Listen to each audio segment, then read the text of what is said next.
Can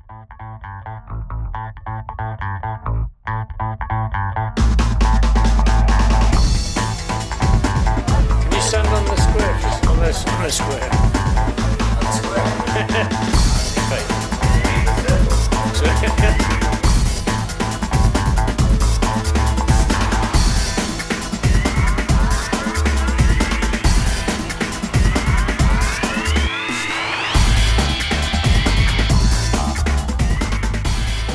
Just a bit of music to start, a bit of traditional.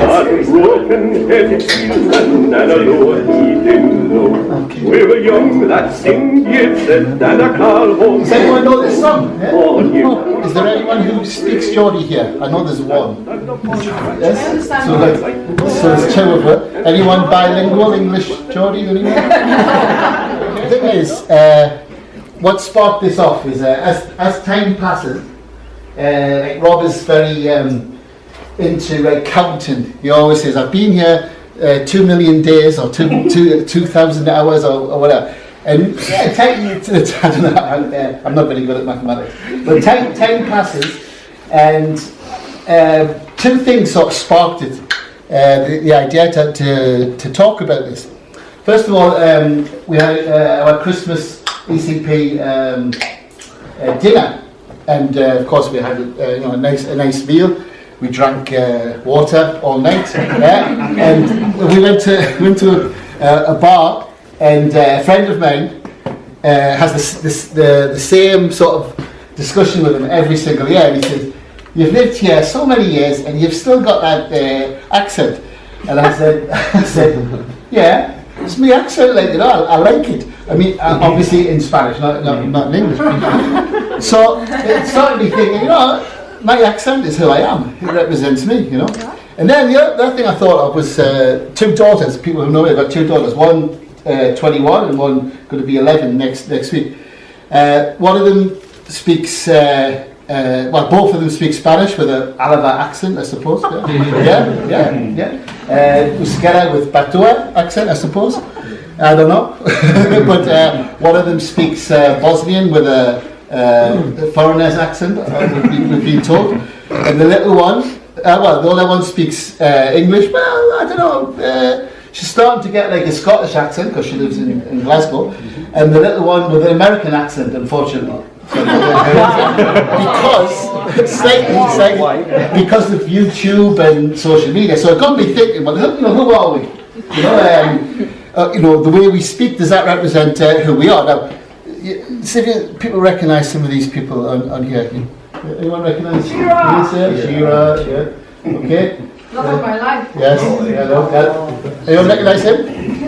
Paul Gascoigne. Paul Gascoigne. Now he was actually born literally 5 minutes away from where I'm from. So I've got exactly the same accent as Paul Gascoigne. Exactly. Not the same bank account. But, that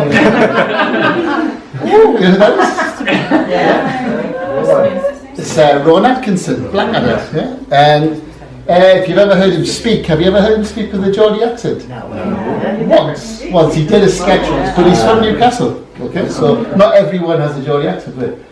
And there's the greatest footballer of all time from Newcastle, and also an English teacher. You recognise that English teacher? Oh my God! No. And the interesting thing about Sting is that Sting, Gordon Summer, I remember him as Gordon Summer, some musicians, in his group. He was in a jazz rock group.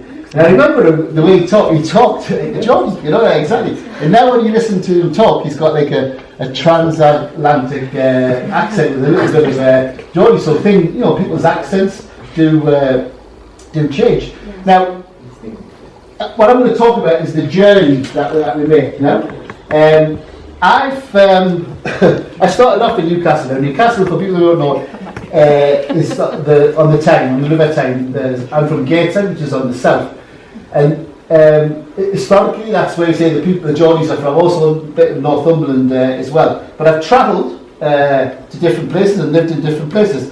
The first place I went to live after Newcastle was London. London, yeah. And I was in 1984, I was fighting the good fight in the Great Miners' Strike, and they said, look, John, we need you in London. You know, we need you to spread the word, the revolution in London. So I went to London, and after a few, I was with some friends, some Cockneys from London. I was in a bar, and I was talking, I was saying, oh, what we've got to do, we've got to organise a general strike, get everybody out onto the streets. And I was speaking for about 3 minutes, and these two Cockneys goes, what? Is that rhyming slang? I'm not very good at the accent, but they said, what are you talking about? Don't understand what are you talking about? And it was like a way to sort of put us down. So they were sort of pretending that they couldn't understand the way we spoke. Next, I was working in Liverpool when the militant, the Socialist Council was, and I learned a new words, la, like that. Had a great time there. Come in. Then I moved to Glasgow, and I learned new words there. I learned that instead of saying, well, in English, in Geordie, ana, I learned to say I ken, which means I know. I know.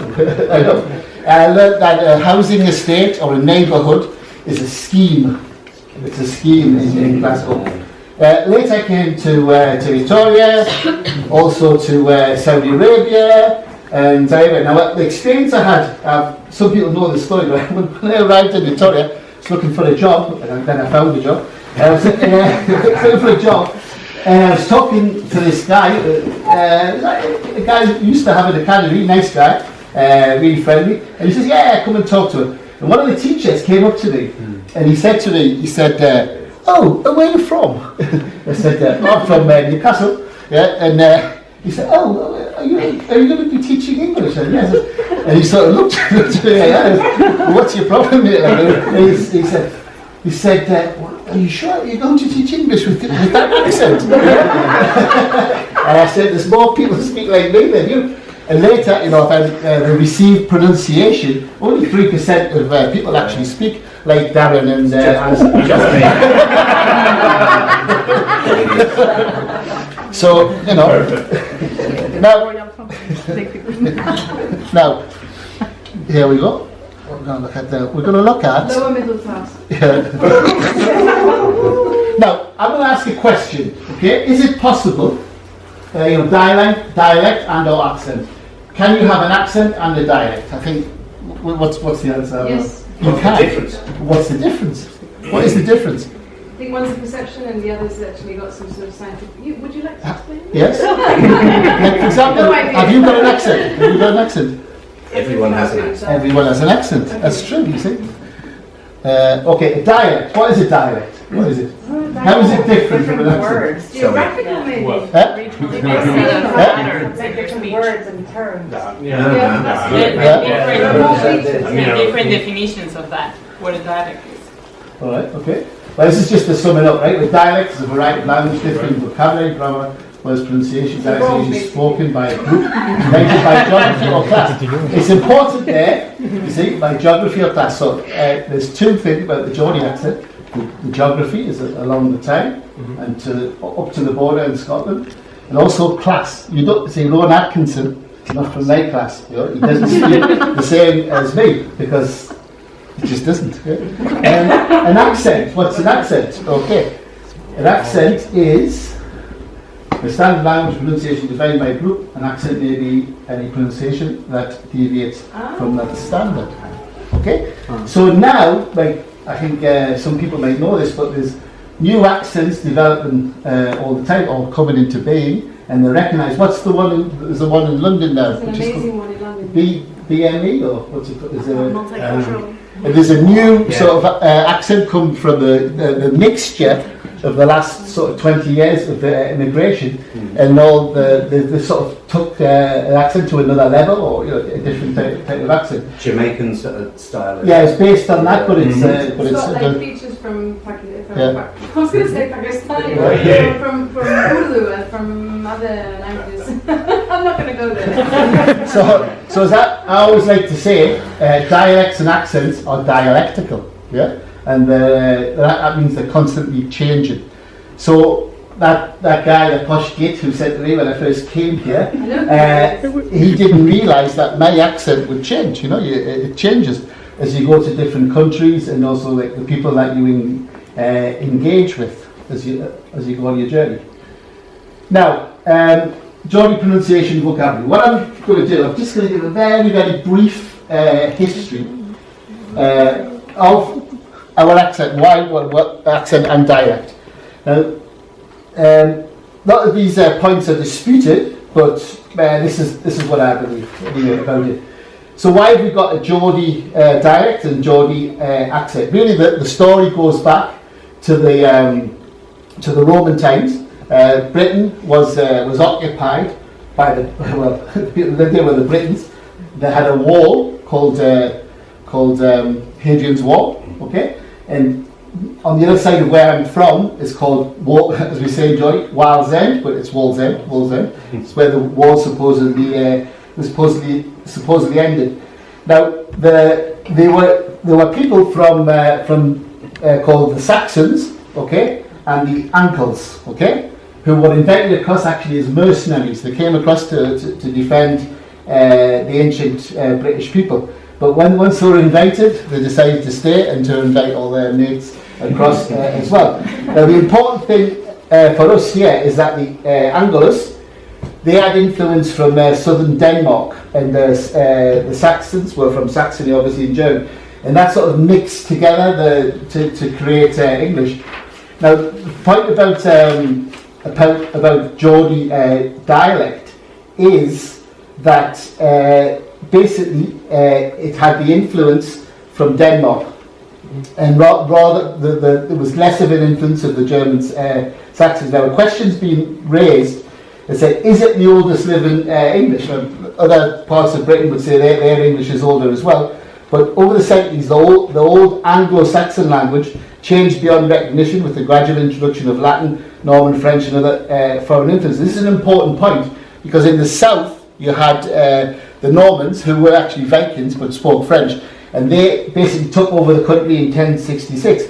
But Newcastle, the northeast, was isolated, and so it's a geographical reason. That's why some of the old forms of the Angles continued. Now we're just going to look at some words here, okay? Now, so I know what all these words are, but so can anyone? What you have to do is imagine the way I speak and pronounce them. See if you can guess what they mean. Anyone? First one? Deed. Deed. What does that mean? Are you dead? Dead. Dead. Yeah. Oh, Okay. Scottish, yeah. Yeah. Next one? Like coup d'etat. Anyone know? No? Cow. Okay. So that's nearer to. Yeah. I'm thinking the next one. Close. That's like a swear word in Dutch. It's not. The next one? House? And next one? Wrong. That's wrong. Yeah. Strong, long. Okay, there you go. That's a moose, a boot is loose. So there's a point about that is that a typical attitude about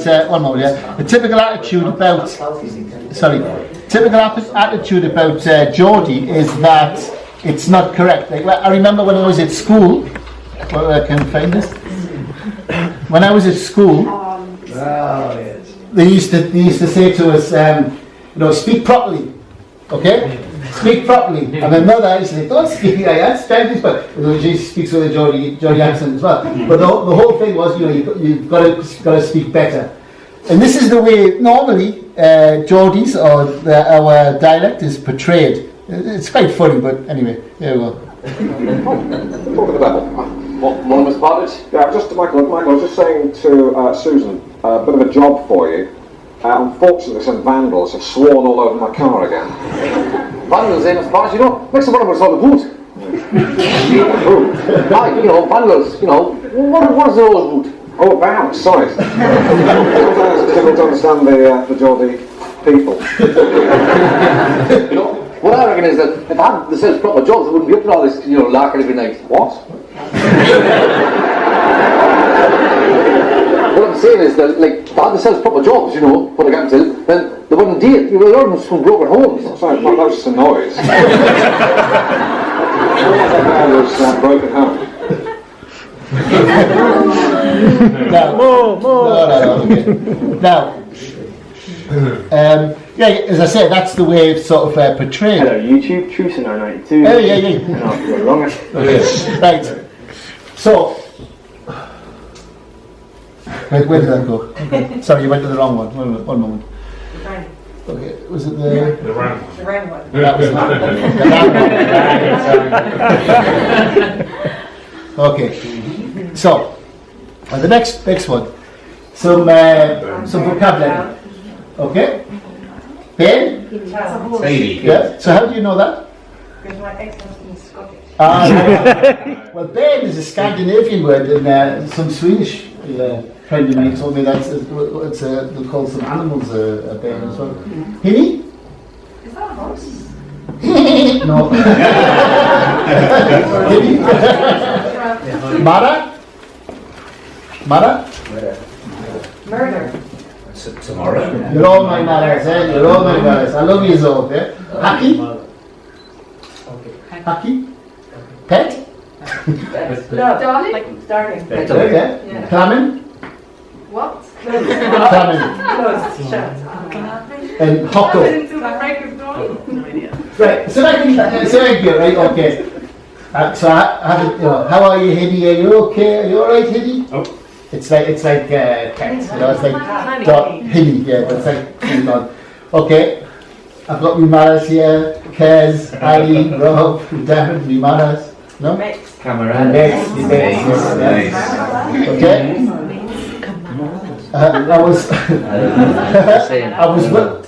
I was in the garden. I got really happy.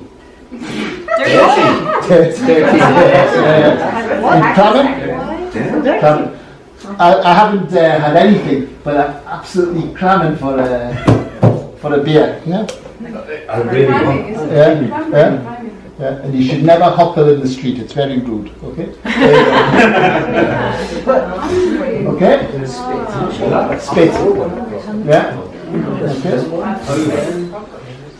Now, going back to that video, the interesting point about it is that it's sort of sometimes it's seen as sort of being sloppy, sloppy pronunciation or bad pronunciation. But the fact is, some of the pronunciation of the way Geordie's pronounced are closer to the original pronunciations. The way they can do comparative texts, it's actually true that the way we pronounce some words are nearer to the original one, and there's been a shift. So we are right, and everybody else is wrong. Oh yeah. Now the next one, this one, Canny. No, I can't. Everything's canny in Newcastle, no? Canny lad. Yeah. Clots.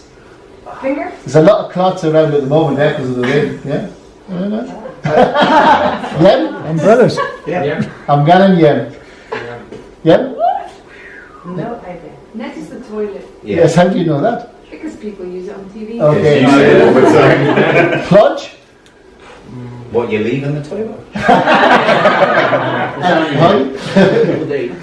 Let's just say, Alison, do you know those? Yeah? Go on.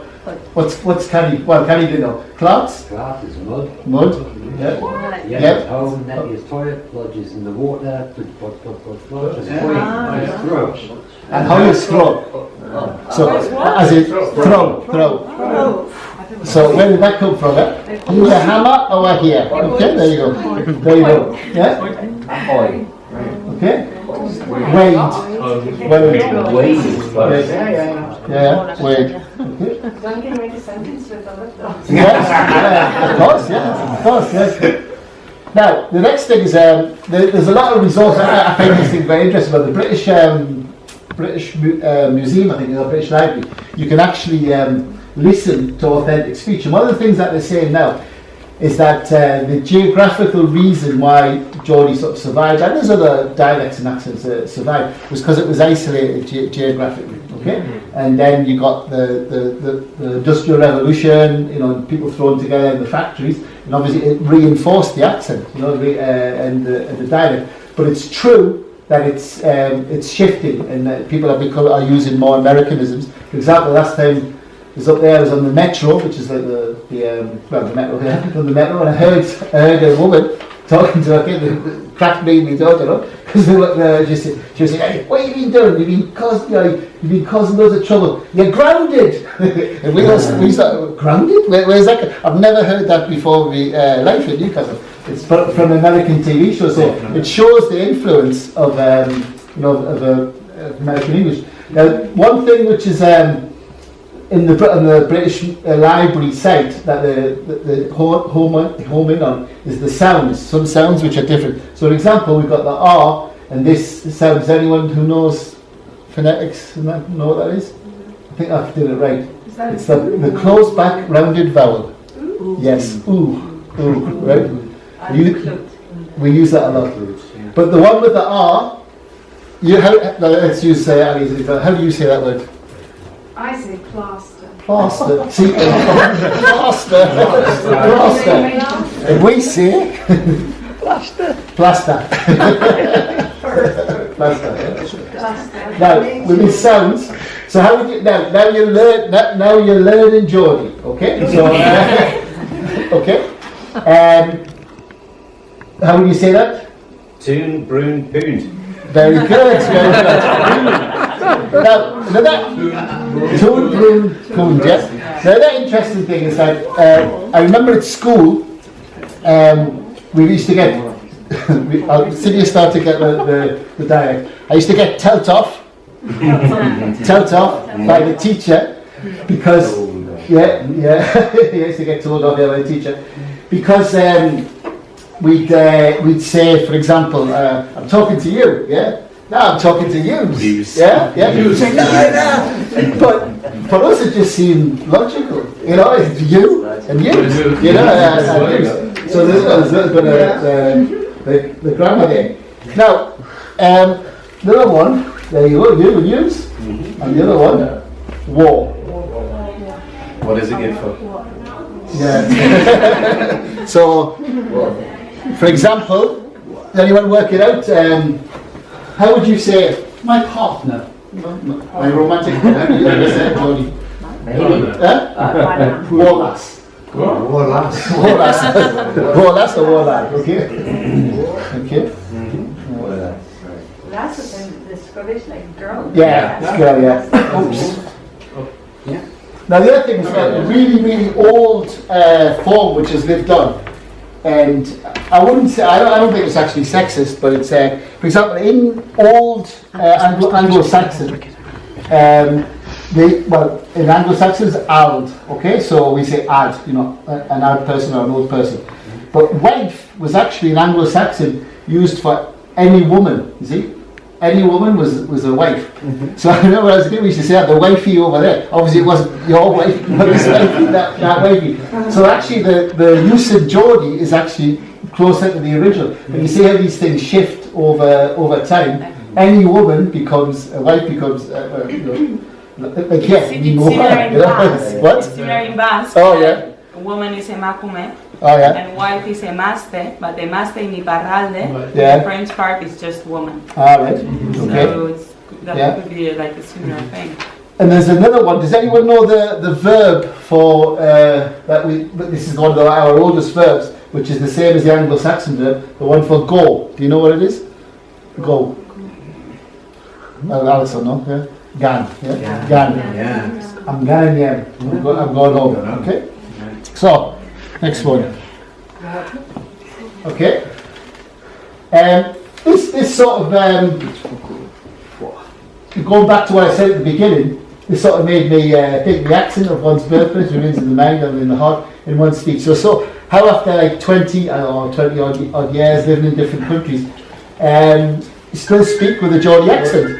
And that also I think as well, you know, whenever I get the opportunity, I like to speak in a Geordie dialect as well. And I think it's you know, I don't think it's a good thing to lose your roots. You know, the question of learning another language, it's great. You know, it's like people say it's like growing another brain or growing another you. But forgetting your original dialect or your original accent is wrong. You know, I think it's so. Now I'm just going to show you something to counter what we saw before, because I mentioned that the guy we mentioned before was Paul Gascoigne. Okay, so I'm going to show you how he speaks. Okay, when I get this one up. Wait a minute, that's not Paul. Okay, so here we go. Yes. Infatti dopo un settimana, incredibile. Io definitely dopo Natale ritorno per 2 settimane perché vedere tutti. Italiano. Parla italiano fenomenalmente. Io parlo italiano. Anche prima quando è arrivato all'albergo io ho pensato al mio tempo qui alla Lazio, forse piange mia camera su. But there you go, see, so he's not so stupid, eh? He was only there 1.5 years, you know? And he's doing an interview in, Gary Lineker can't speak in Catalan or grandissimo settimana fa contro Roma. We understand this. Now, the final thing I want to do is this, I'll just tell you one little story. This is something, I used this at another presentation, and it sort of struck me as being a bit sad, and also something that we have to pay attention to, because I think children, you always talking before about kids, that I think we have to sort of never ever say to them, you know, the way they speak is wrong. You know what? The way they speak is their character. It's who they are, whether it be Euskera, whether it be Spanish or whatever.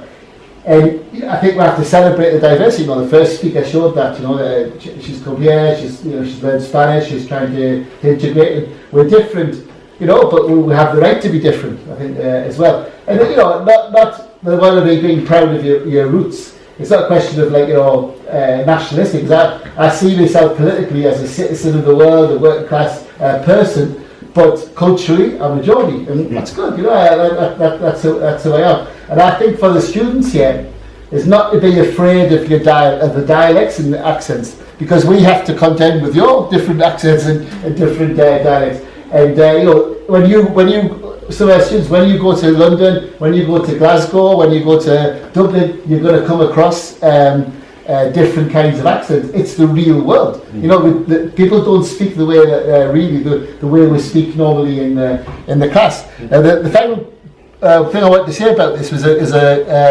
something I saw on YouTube. A couple of young women from Newcastle. Some people might have seen this, and they're trying to make it, as musicians, right? And basically, what they do is the first time I've ever seen it. A few weeks ago, I saw a woman from Peru singing in what's the language of the native people there? Quechuan or Quechua, yeah. And everybody said, "Oh, it's brilliant! You know, it's this is excellent. They're regaining their language. They're recovering what they've lost, and it's brilliant." People singing Euskera, I think, "Oh, it's great! You know, culturally, all different languages." And then these two girls sang some songs in their Geordie dialect, okay? And there's comments from Southerners, usually, say, you should speak properly and all this sort of stuff, and attacking them for doing it. And one of the introductions to the song, I think in a way it's a little bit sad, they say, we're going to sing this, sorry for the slang. Now slang is seen badly. But I listened to it, I thought, it's really funny and really good, and they should be proud of the way they sing. So, I think we'll end with a song, and these are two girls from Newcastle who sing a Proclaimer song, which is Scottish, so it's really, because Proclaimers usually sing in Scottish accents, but they've changed it to Geordie, so enjoy it, it's nice. I'm gonna be the last who's getting.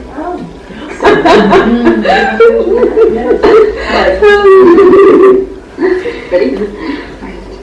When I wake up, I'm gonna be the last one. your thing on the Geordie accent. He's broken the record. Yes, Easily. He's the record How breaker. many minutes was that? Yeah.